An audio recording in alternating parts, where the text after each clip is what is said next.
Pero eto na, meron na tayong, ay Diyos ko Lord, nagulat ako sa picture ko. Parang ano parang yung hindi ka namin malilimutan. Diyos ko Lord. Nagulat ako. Ayan, pero ito guys, wait lang. Ayan. Wait lang, let me just gather myself real quick. Hello sa inyo. Ishi nga pala, once again, your caster for today. Ako po yan. Yung nasa picture. Pero, going back to the game, tournament natin nga pala is Epicenter. This is our game 2. So, ang nakasecure ng game 1 natin is Evil Geniuses. Ayan. So, ayan. Shoutout nga pala kay Ninong, PUBG. Yo, shoutout sa'yo, Ninong. Kumusta? Pero looking at bans, mukhang if a first to face ban ng EG, itong si Hero pa rin. Respect ban pa rin with this Magnus. Tapos naman, isa din magandang, kumbaga, favorite Iran ng IG, which is ito ang Dead Prophet. Sa side naman ng Invictus Gaming, they will be first to banning yung Pop, saka itong si Ayo.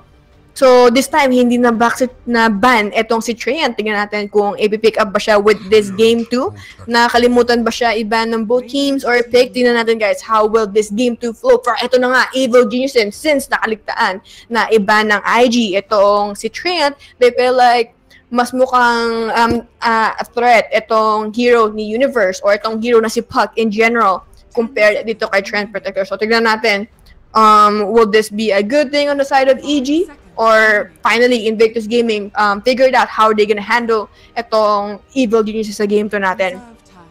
Pero mukhang IG, they will be going for Crystal Maiden Clockwork. So I really like this hero, Clockwork. He could be an offlaner or he could be a position 4. Pero most likely, nakikita ko siya from the previous games na nalaro ko sa high bracket and also sa mga tournaments na napapanood ko. They usually get pick Clockwork as a position 4. Since itong battery assault niya to cogs could really do a lot, and also a lot of teams have been running this etong Clockwork and Shadow Fiend. So with a Shadow Fiend, with kumbaga i-deny nila agad yung cogs dito ni Clockwork. So with that, kayang-kaya nila agad, or they could give an early damage dito nga sa hero na SF. So ayan. Yo, Bendy, so shoutout sa'yo kuya. What's up? Komostas? Ayan. At Asia na pong MMR mo. Ang MMR ko, hindi na ako gano'ng naglalaro ng solo ngayon. And also party. Since meron ngang international rank, so yun na lang yung nilalaro ko. Pero ang solo ko ngayon is 5-5-8-2 yata, yung solo ko. Tapos yung party ko is 6-0-0-2 pa rin. So, ayan. And sa IG naman, they will be banning itong si Phoenix. And also si Ember Spirit. Sa side naman ng EG, they will ban itong si Juggernaut, sa si Troll. So si Shadow Fiend, guys. Shadow Fiend still available dito sa for IG to be picked. So tingnan natin kung balak ba nilang gawin yung tandem na yun. Kumbaga yung deny cogs for SF. Kumbaga para makuha niya yung early souls niya. Ito na nga.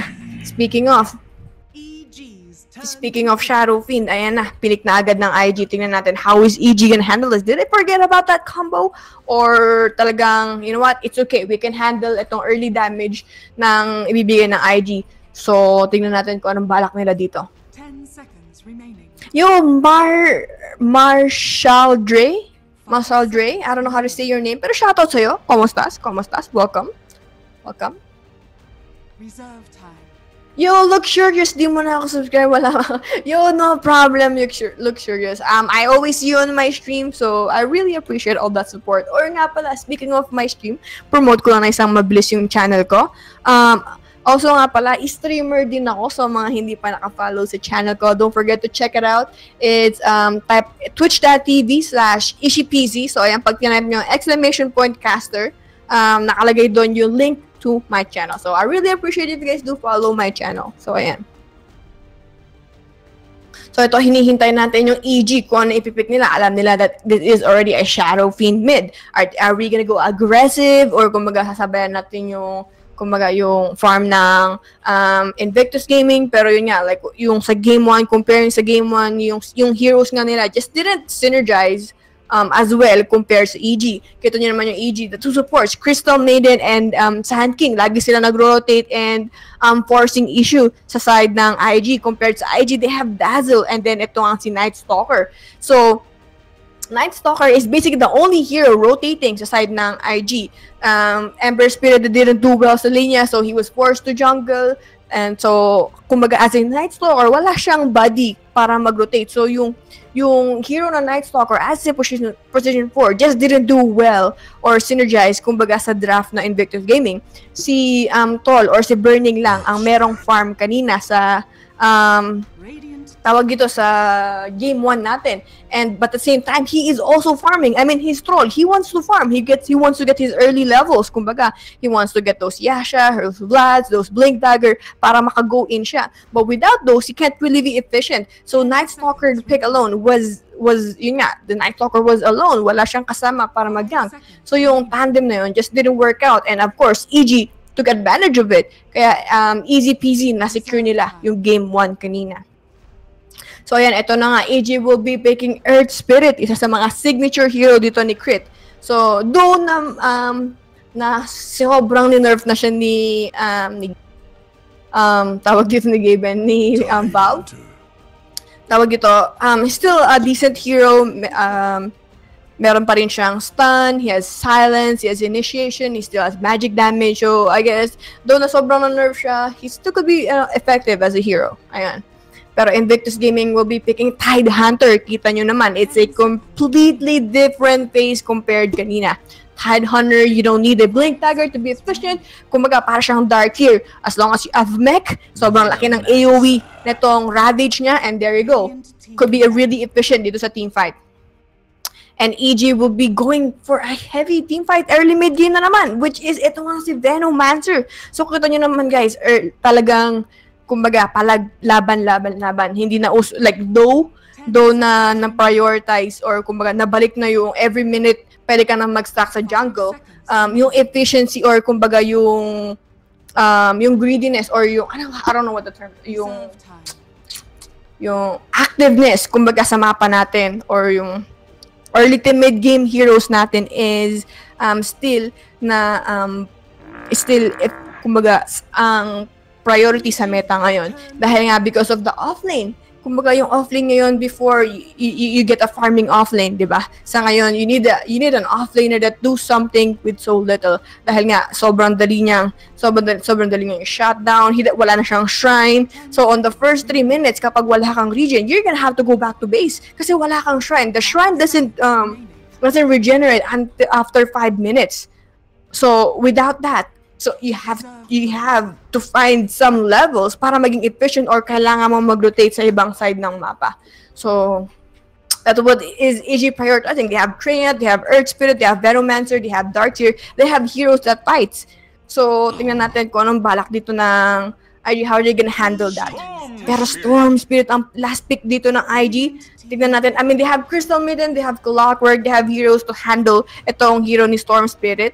But once nakapag-BKB na nga yan, ayun, medyo mahirapan na. Same goes with Shadow Fiend. Once nakapag-BKB dito si Shadow Fiend, medyo mahihirapan na rin yung EG bigyan ng damage itong IG. Pero yun nga, katulad na nangyari kanina,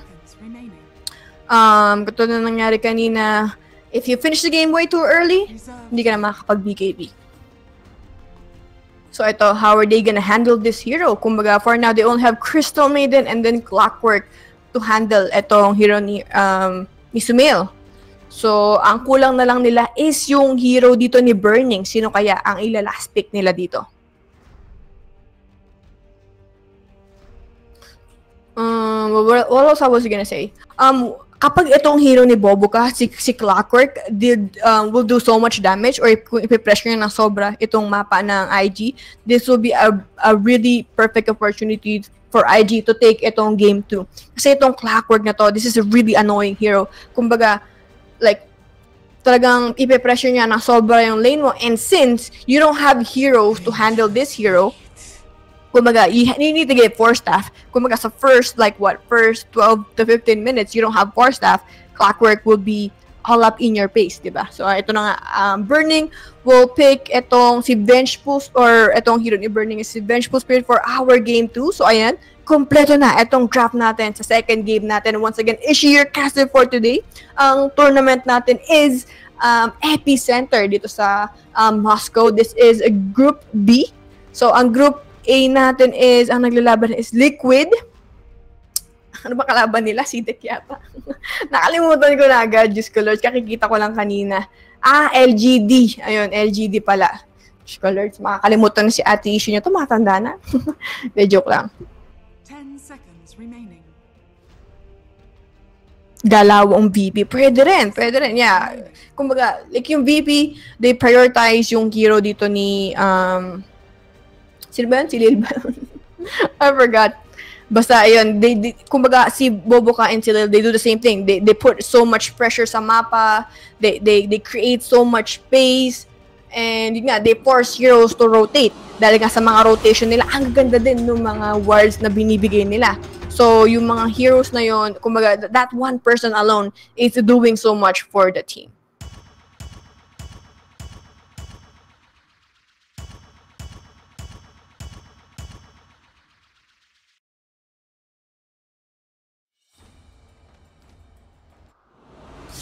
So, ito na guys, simula na. Itong game 1 natin. Pakilala na natin yung line ba nagde-deny ng cogs dito si OP. So, sa side ng IG, Q will be playing Crystal Maiden. Si OP naman on your Shadow Fiend. XXS on your Tide Hunter. Boboka on Clockwork. Burning naman on Vengeful Spirit. Sa side naman ng EG guys, si Sumail will be playing Storm Spirit. RTZ on Venomancer. Darkseer. Ito, lalaroin ni Universe. Si Zai naman on Terran Protector, and then si Crit on his signature heroes, Earth Spirit. So, ayan na. I think yung max na pwede niyang makuha dito is 18 yata no? I'm not 100% sure. Tingnan natin. Okay, so level 1. Oh yeah, 18 yung max souls na pwede niyang makuha. Pero, yun nga, Clockwork needs to go to it. Dati kasi sobrang ganda nito dahil yung shrine nga. Kumbaga, they just go here dito sa may mid lane and then they still do the cogs.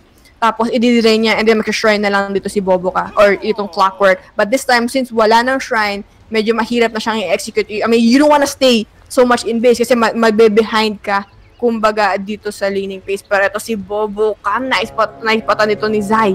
Yung ito nga si Clockwork. So, I feel like medyo alam din yata ng IG that EG might contest etong bounty rune ni Sharufin. Eto na nga, binigay na yung shiny roll in coming from Crit. Just colors, Boboka taking so much damage enough para makuha nila yung first blood. And finally, Zai ang makakuha ng 312 gold dito sa kill niya kay Clockwork.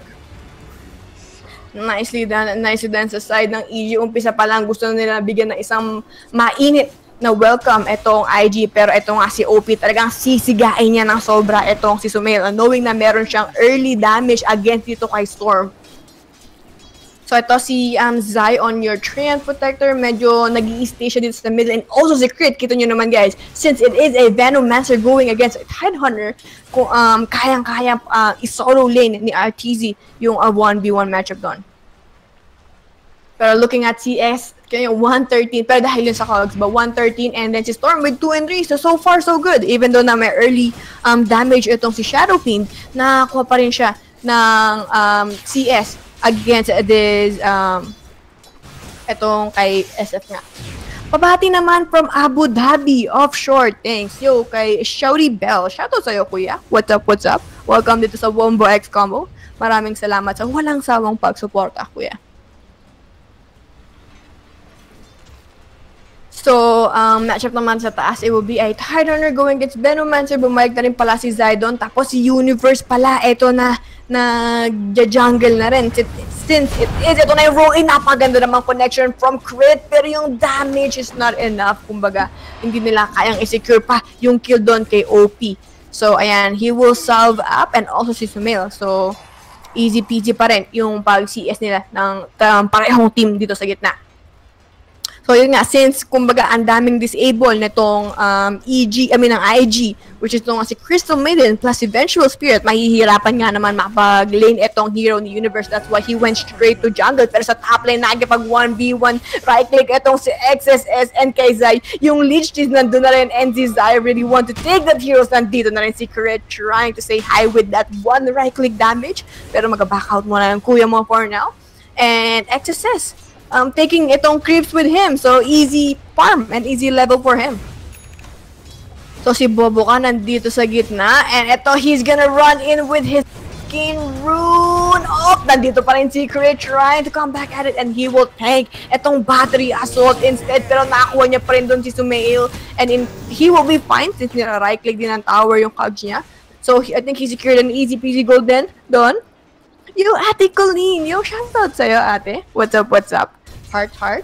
Bigyan ng heart si ate. Pa-shoutout sa aming lahat. Yo, shoutout nga pala sa lahat ng nanonood dito sa Wombo X Combo, guys. Maraming salamat sa walang sawang pagsuporta nyo dito sa Wombo X Combo. I really appreciate all the love and support, guys. So sa top lane naman natin si Tidehunter, kumbaga compared dito sa hero ni Darkseer, mas nakakakuha siya ng mas maraming experience and then farm compared niya sa hero dito ni Universe. Pero finally Universe, since he is level 3, he got his early level para makapag-farm na or makalane na against dito kay Crystal Maiden and also sa hero ni Burning, which is itong si Vengeful Spirit. Pero sa mid lane, they are trying to really pressure itong hero nga ni OP, which is si Shadow Fiend. Pero si Zai nag-rotate na rin sa top lane.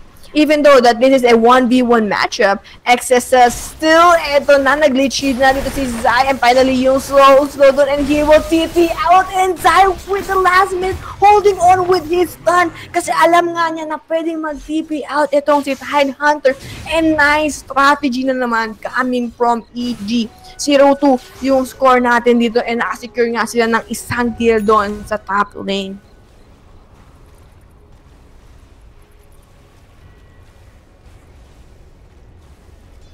So, ayan, 24 and 25, itong CS nitong si Shadow Fiend compared to 17 and 5 dito ni Storm. Pero kita nyo naman how napakagandang 2-man stun coming from Crit, pero Sumail will still fall down, and nicely done sa side ng EG, rotating and putting pressure or shutting down itong hero ni Sumail early minutes into this game. So, mas maganda ang transition to since kanina hindi nila ganong natulungan itong hero ni OP na si Ember Spirit against sa hero ni Sumail, which is itong ang si Earth Spirit. Kaya sobrang nahirapan si OP with that game 1. Pero finally, itong sa game 2 natin, since alam nila na si Shadow Fiend nga ito, and dahil nga Vengeful Spirit naman, yung hero itong ni Burning, kayang-kayang mag-solo sa lane, and instead, binibabysit naman nila itong si Shadow Fiend for now. Pero mukhang may easy peasy stack itong si Sumail dito sa jungle niya, so hindi na rin masama, even though nakahuli siya or nabigyan siya ng isang magandang kill ng IG. Sa bottom lane, si Burning, masolo kaya si Zai finally with that one last right click, naka-easy peasy kill naman itong si Vengeful Spirit dito sa hero nga ni Zai. So mukhang si Q rotate, binigay na yung magic missile, and then si wrapping around from the backside, and yung rotation is so good coming from IG. Nakakuha na naman sila ng isa pang kill. 3-2 na itong score natin, and finally this game 2, guys, hindi na one-sided yung game natin. Finally, kumbaga itong heroes na IG is doing something dito sa mapa natin. Kumbaga, mas nagsisynergize na itong Crystal Maiden Clockwork compared dun sa Dazzle Night Stalker ng Game 1 kanina. Pero ito nag-roll in na. Ito na, meron rin parang ultimate dito si Sumail, and will that be enough damage? Si OP nag-TP na rin dito si Burning into the mid lane, pero sobrang tanky dito ni Shadow Fiend, and mukhang they're gonna turn this around. Pero nandito na naman si Boboka with his battery assault, and yun nga, na-turn nila yung kill na yun. And instead, na-secure pa nila itong si Earth Spirit, and nicely done. Oh, ito nga, meron pala siyang infused raindrop, kaya yung magic damage doon ni Storm Spirit is hindi ganun kalakas compared sa expected. Pero finally dito si RTZ is pressuring itong tier 1 tower sa taas ng IG with his itong wards niya. So ayan, finally unang nakasecure ng tower is yung dire side. Nakakuha nga nila itong top 1. Pero wait lang sa bottom lane, si Q binibigyan isang mabilis dito ng EG, and wait lang si Burning, he will not trade without a kill. Si Crit, mapipinish siya ni Bobo ka. Nice, dito naging 1-for-1 ang palitan, and Universe will fall back for now. So ayan, support for a support. So EG, they're trying to make something happen sa mapa nila. Unfortunately nga lang, medyo na-delay yung level dito ni Darkseer. So yung wombo combo with Shell plus Surge coming from Darkseer is hindi naging efficient since nasa jungle nga noong mga first 4 minutes itong si Universe kanina. So ayan, 5-3 pa rin yung score natin dito, and si Bobo, kakita nyo guys yung pressure na binibigay niya dito sa mapa natin. And then looking at the net worth naman, lumalamang dito si RTZ with 3,500, so susunod naman dito si Burning with 3,100, and hindi pa sila nagkakalayo dito ni SF with 3,100 din. So sa bottom lane, ito na si RTZ nag-rotate, and mukhang Crystal Maiden is in trouble. Universe binigay yung magic damage, which is way too much para i-handle dito ni Crystal Maiden, and binlock din pala ng ward yun. Pero si OP picking up in invisibility rune. So tignan natin, ito na yung raise, RTZ popping his stick. Tignan natin, it's still not enough. Since wala nga naman doon si Vengeful Spirit to initiate with a stun, or itong bite ni Crystal Maiden, hindi nila na-follow up agad yung disabled ka hero ni RTZ since wala tong hook itong si Clockwork, itong hero nga ni Bobo ka.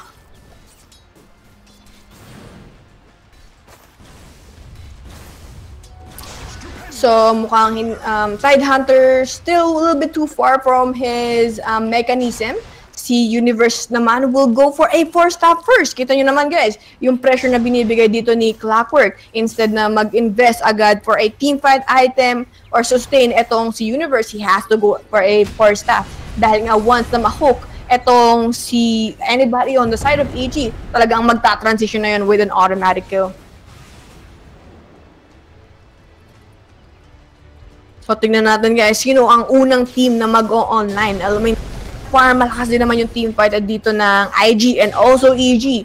But I guess they have Storm Spirit with an Iron Shell to initiate, pero meron naman silang counter initiation with a swap. And also itong Ravage coming from ito naman Tidehunter. Pero so far, EG is really pressuring itong tier 1 towers, 2-man stun coming from Crit. He is running really low. Ito na yung Surge and Sumail. Mukhang hindi mo natatalo ng kuya mo.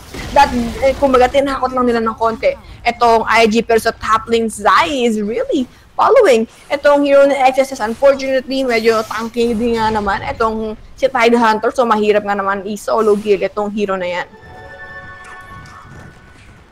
Pero si RTC, kita naman, with this hero, isa-isa niya nang kinukuha itong tier 1 towers ng IG. And IG for now, wala pa silang comeback dito sa pagkuha ni RTG ng early tier 1 towers na itong ang Venomancer na ito.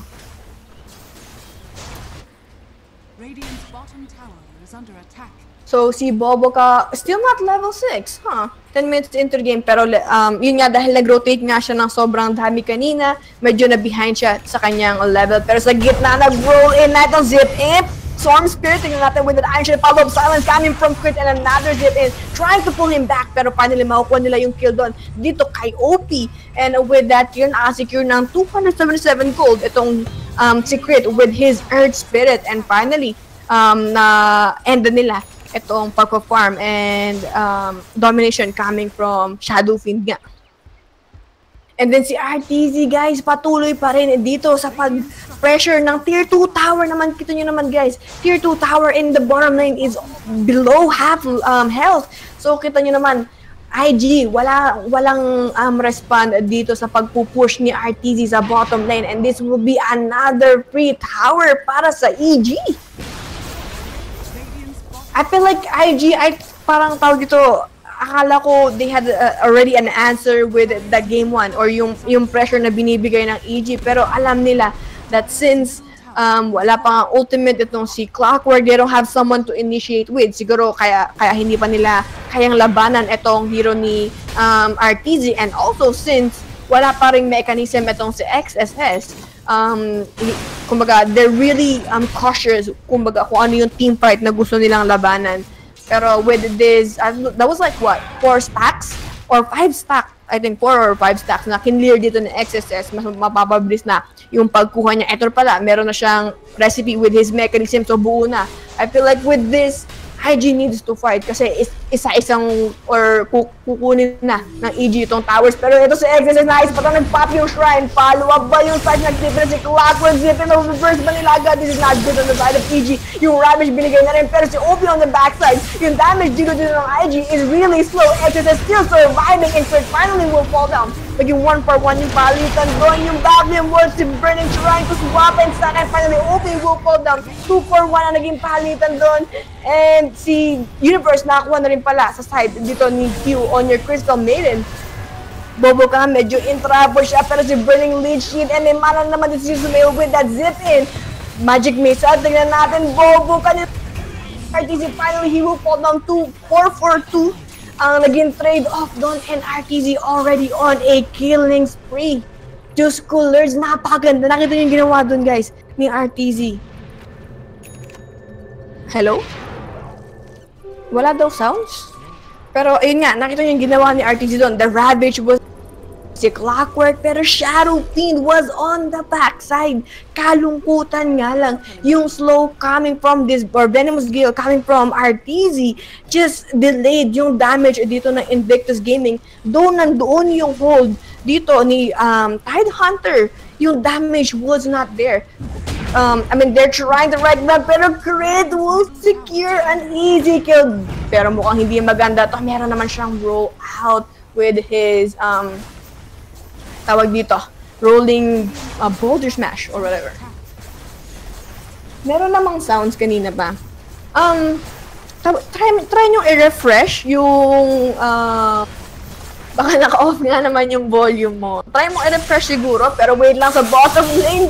Si Sumail trying to go on this Tide Hunter career, trying to block him out. Ito na yung follow-up stand to that silence, and XSS will still fall down. EG is just coming all over the map, side to side, dito sa heroes ng IG. Kaya na solo kill dito si Q. Ngayon naman, itong hero ni XSS. And IG though, they're just farming way too much. Look at EG's synergy as a team. They're just all over IG's space. And kita nyo naman, they are now pressuring itong tier 2 tower sa gitna ng EG. And Invictus Gaming still ang nakuha pa lang nila is itong middle and also yung middle tier 1 tower sa gitna, which is tinrade off nila for a tier 2 tower sa bottom lane kanina. So ayan guys, nakakuha na pala ng EG yung first 10 kills natin. And with that, bukas na rin itong game winner natin. Place in your bets. A nga pala for EG and B naman from IG.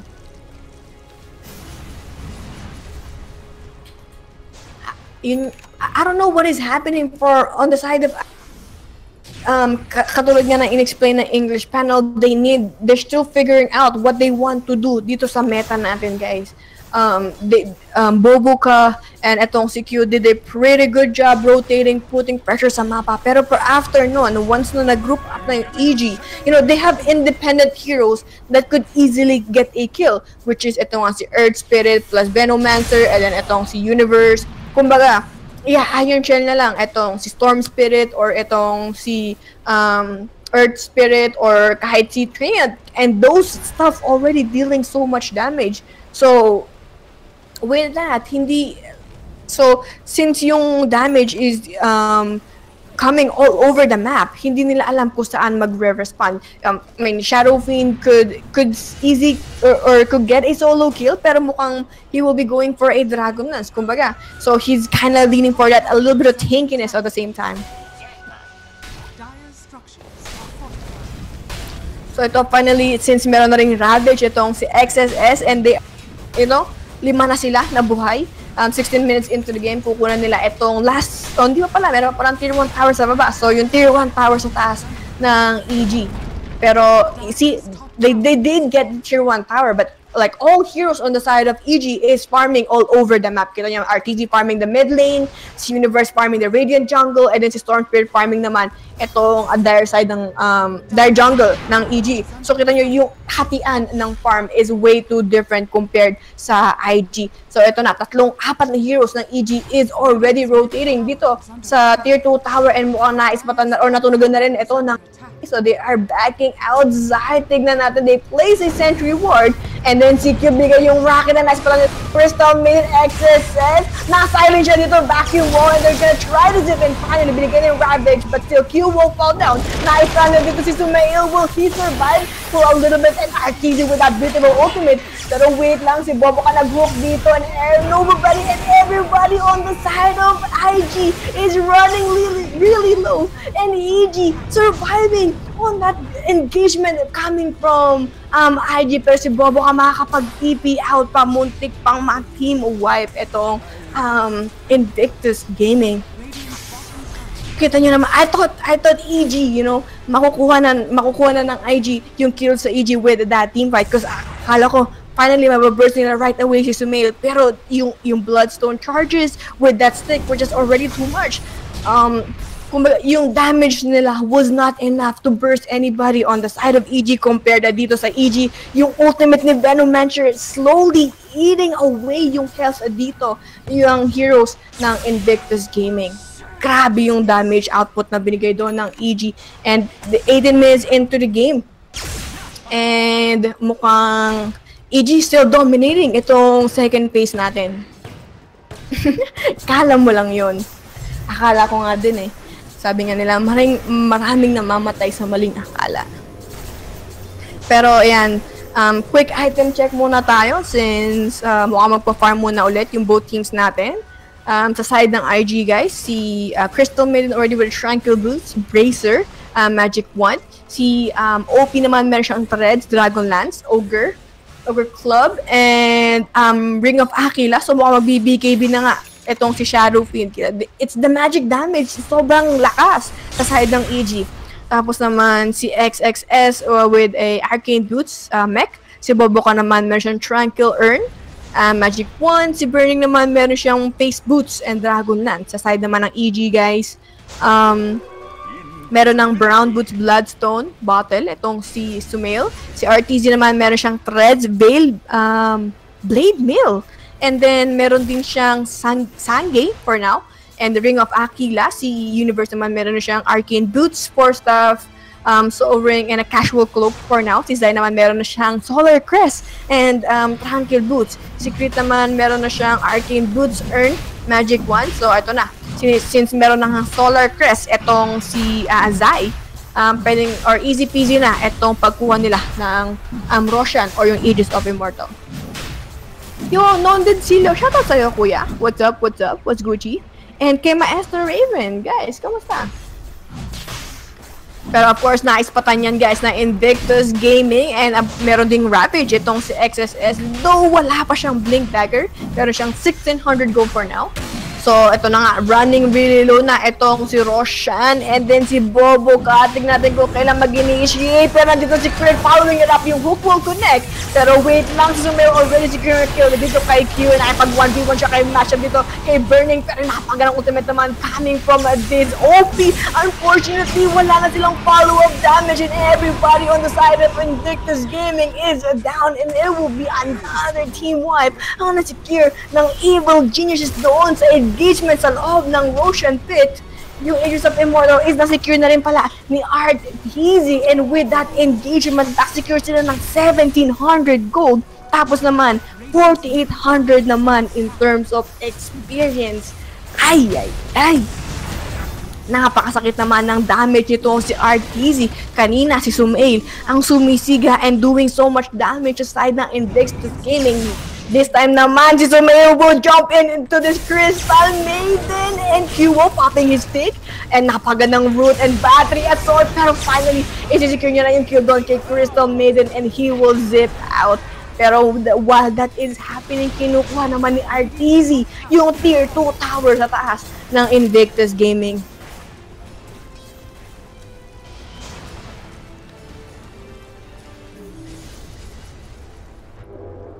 So, ayan, mukhang mag-settle muna yung Evil Genius Tower in dito kay Crystal Maiden.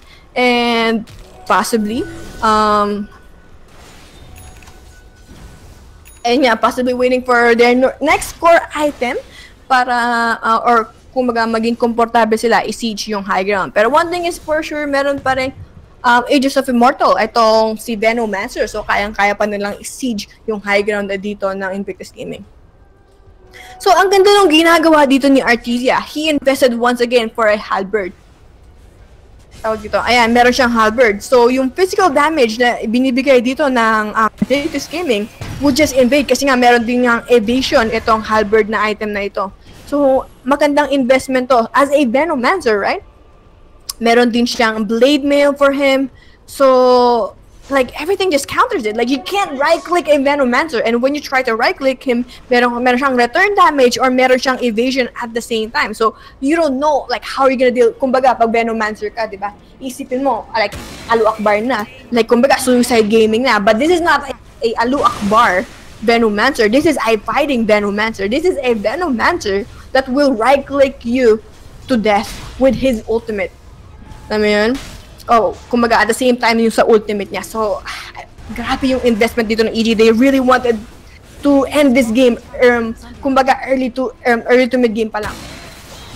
Kumbaga hindi na nila bibigyan or papayagan pang maka-comeback yung yung IG dito sa game to natin.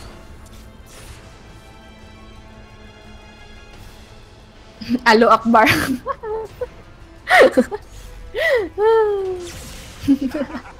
Siguro, alo, grabe naman kayo. Chill lang kayo dyan, guys. Pero ayan, 7-20 yung score natin dito. And looking at net worth, lamang pa rin dito si Arthur with 13k. Susunod naman dito si Sumeo with 11k. Tapos naman yung hero ni OP with almost 10k na itong net worth niya. So, looking at team net worth naman natin. Wag yung ginagalit si Kuya Alo, gagi, babawasan kayo ng points niya. Pero ayan, looking at team net worth natin, lamang ni EG by 15k. Sa experience naman, lamang ni EG by 20k. So, ayan.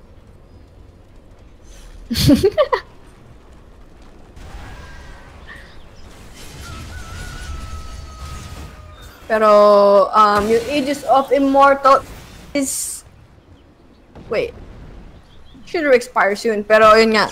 Dapat di pa nilalagay dito kung kailan akala ko nilalagay na sa side na mapa yung pag-expire ng Aegis of Immortal. Pero hindi pala. Yung pag-respawn lang ni Roshan ang pinapakita nila. Pero meron pa rin Aegis of Immortal dito si RTZ. And mukhang balak nilang gamitin ito with this siege dito sa tier 3 tower ng IG sa taas. So, tignan natin, will this be successful? Will they call GG? Or Invictus Gaming are makakakambak pa sila with this engagement? I mean, kaya pa rin naman nila. I mean, they have the heroes for it. They have Shadow Fiend. They have the Tide Hunter with his Ravage. Pero, ang kailangan lang talaga nila is yung connection with a team. Kailangan talaga nilang i-burst. Pero ito, Venomous Gale, bigyan na rin yung Veil buffing the magic damage dito kay Shadow Fiend. And RTZ really manning this up. Binigyan niya na yung ultimate niya.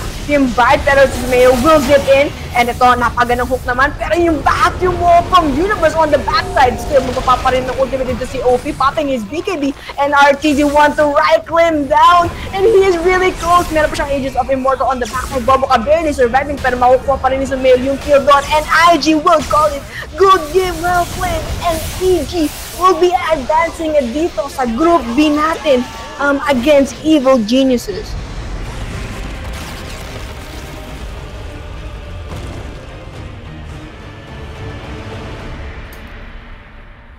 Diyos ko, Lords!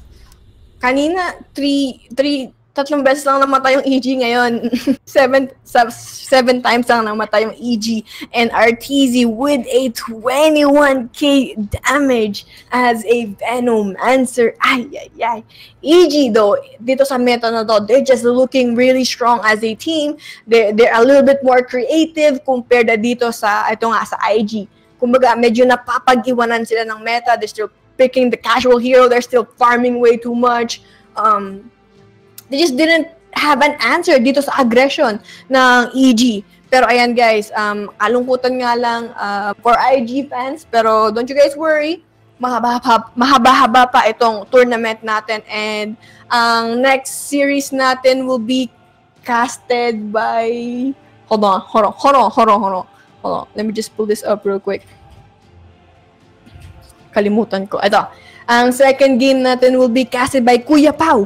And possibly kay Kuya Alo din. That is OG versus Navi. So, isa pang magandang bakbakan yan. So, ayan guys, maraming salamat sa lahat ng nanood at sumuporta. Once again, I am Ishi, your caster for today. Sa mga hindi pa nakapollow sa channel ko, don't forget to follow my channel. That is twitch.tv/ishipz, twitch.tv/ishipz. And isang subscriber na nga lang pala is meron akong Battle Pass giveaway. So, make sure naka-tune in kayo sa channel ko kapag nag-live ako. And yun, malay nyo, manalo kayo ng Battle Pass doon. Pero yun guys, maraming salamat. And EG, boo. Ayan, ipapasa ko na sa Wombo X Combo itong laro natin guys. Maraming salamat. And I'll be heading out.